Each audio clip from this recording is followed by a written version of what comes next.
নিয়মনীতির কড়াকড়ি, দীর্ঘ প্রক্রিয়া ও ভিসা সংকটের মুখোমুখি হয়ে বৈধ উপায়ে ইতালি প্রবেশের আগ্রহ হারিয়ে ফেলছে বাংলাদেশিরা। পাল্লা দিয়ে বাড়ছে অবৈধ উপায়ে দেশটিতে প্রবেশের চেষ্টা। গত কয়েকদিনে শুধু বাংলাদেশ নয়, আরও বেশ কিছু দেশের প্রায় 7 লাখ মানুষ জড়ো হয়েছে লিবিয়া সীমান্তে।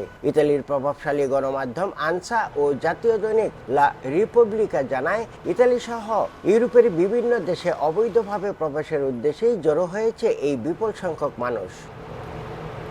ইতালিতে 1 বছরের ব্যবধানে বৈধ উপায়ে বাংলাদেশিদের আবেদনের সংখ্যা নেমে এসেছে প্রায় 1/4। অন্যদিকে বেড়েছে অবৈধ অভিবাসন প্রত্যাশীদের সংখ্যা। দেশটিতে বসবাসরত বাংলাদেশি কমিউনিটির নেতারা বলছেন, এভাবে অবৈধ পথ অবলম্বন করে ইতালিতে এলে ফলাফল খুব একটা ইতিবাচক হবে না।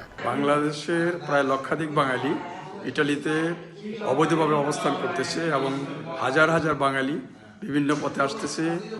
আমরা চাই যে এভাবে চলতে থাকলে ইটালিতে বাঙালিদের বসবাস অত্যন্ত দুর্বিষহ হয়ে পড়বে। হয়তো আপনারা সবাই ভাবেন যে ইউরোপে আসলেই কোনো রকম এক পাড়ি দিতে পারলেই আমাদের অনেক রিল্যাক্সেবল লাইফ হবে, অনেক টাকা ইনকাম করতে পারবেন।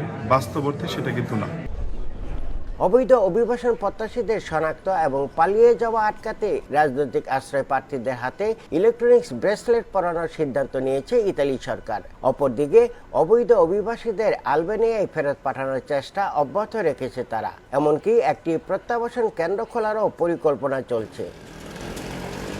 ইতালিতে বর্তমানে 1 লাখেরও বেশি অবৈধ বাংলাদেশির অবস্থান। চলতি বছরের 19 ফেব্রুয়ারি পর্যন্ত কেবলমাত্র ভূমধ্যসাগর পাড়ি দিয়ে ইতালিতে এসে পৌঁছান প্রায় 2000 বাংলাদেশি। ইতালির রোম থেকে হাসান মাহমুদ, সময় সংবাদ।